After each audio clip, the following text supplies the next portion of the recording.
Perkenalkan, saya Rifki Mela Putri dari Prodi S1 Keperawatan semester 2 kelas A. Pada video ini saya akan menjelaskan tentang macam-macam pemberian obat dan pengambilan darah vena.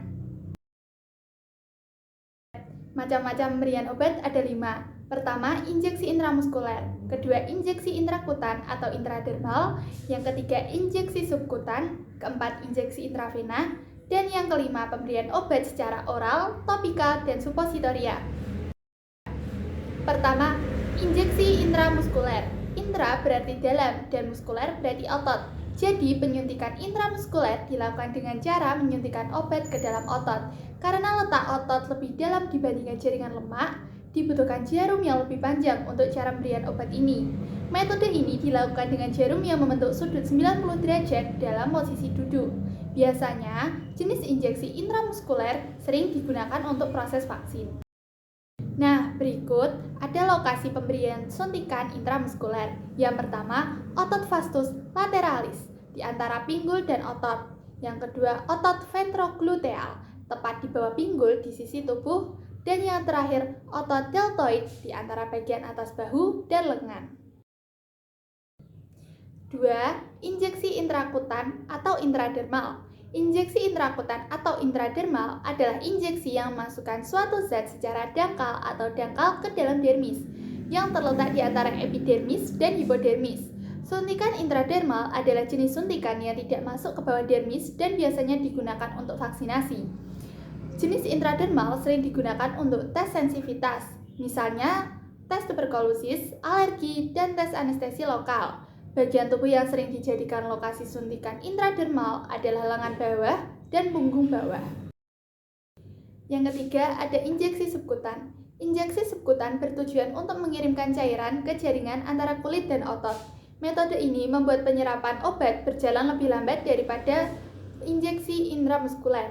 Jarum yang digunakan pun cenderung lebih pendek karena tidak perlu mencapai otot. Pemberiannya dilakukan di jaringan lemak di belakang lengan. Injeksi insulin adalah contoh yang umum yang sering menggunakan metode ini. Contoh lainnya ada vaksin yang diberikan seperti MMR, campak, gondok, dan rubella. Nah, berikut merupakan lokasi pemberian injeksi subkutan. Yang keempat, ada injeksi intravena. Injeksi intravena dilakukan dengan menyuntikkan cairan yang mengandung obat secara langsung ke pembuluh vena. Metode ini adalah cara yang tercepat untuk mendapatkan efek yang diinginkan, karena obat segera berpindah ke sirkulasi darah dan ke seluruh tubuh. Suntikan intravena dilakukan dengan sebuah tabung plastik kecil yang disebut kateter yang dimasukkan ke dalam vena. Pemberian obat secara intravena yang terus-menerus disebut juga dengan infus. Berikut merupakan lokasi pemberian injeksi intravena. Yang pertama terletak di lengan bawah, di punggung tangan, lekukan di bagian dalam sendi siku, dan pergelangan kaki. Pemberian obat secara oral, topikal, dan supositoria. A. Pemberian obat secara oral. Pemberian obat secara oral adalah dengan cara memasukkan obat ke dalam mulut dan menelannya, sehingga obat bisa dicerna dan diserap oleh tubuh melalui saluran pencernaan. Obat yang dikonsumsi secara oral akan melalui proses penguraian oleh organ pencernaan, khususnya organ hati sebelum obat diedarkan ke dalam darah. Pemberian obat secara oral biasanya ditunjukkan untuk obat berbentuk cair, kapsul, tablet kunyah, dan lain-lain. B. Pemberian obat secara topikal.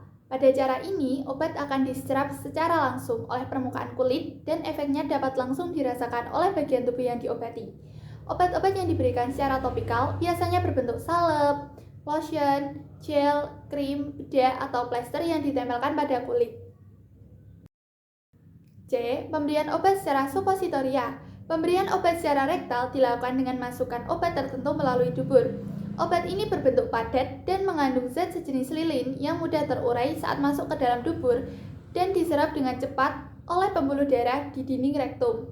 Pemberian obat ini ditujukan pada pasien yang tidak bisa mengkonsumsi obat secara langsung, mengeluh mual dan muntah parah, serta harus menjalani puasa sebelum dan sesudah operasi. Pengambilan darah vena. Flebotomi merupakan prosedur pengambilan darah melalui pembuluh darah vena. Prosedur flebotomi ini dilakukan dengan menggunakan disposable syringe dan jarum suntik. Umumnya pengambilan darah dilakukan melalui pembuluh darah vena di lipatan siku bagian dalam, dikarenakan ukuran vena bagian ini cukup besar sehingga memudahkan proses pengambilan darah. Alat-alat yang dibutuhkan pada pengambilan darah vena ada handscone, spuit, kapas alkohol 70%, plester, tonic-wet, dan tabung vakum. Berikut merupakan prosedur pengambilan darah vena. Pertama, pasangkan tourniquet pada lengan atas. Kemudian bersihkan tempat tusukan dengan alkohol 70% secara melingkar dari dalam keluar. Kemudian tegakkan kulit bagian atas dengan tangan kiri supaya vena tidak bergerak dan arahkan tusukan jarum sehingga membentuk sudut 10 hingga 30 derajat. Lalu rentangkan tourniquet secara perlahan-lahan disambil tarik spuit sampai jumlah darah yang dibutuhkan. Kemudian lepaskan tourniquet dari lengan, lalu tutup bekas tusukan dengan plester. Setelah itu, beri label yang berisi tanggal pengambilan dan identitas sampel.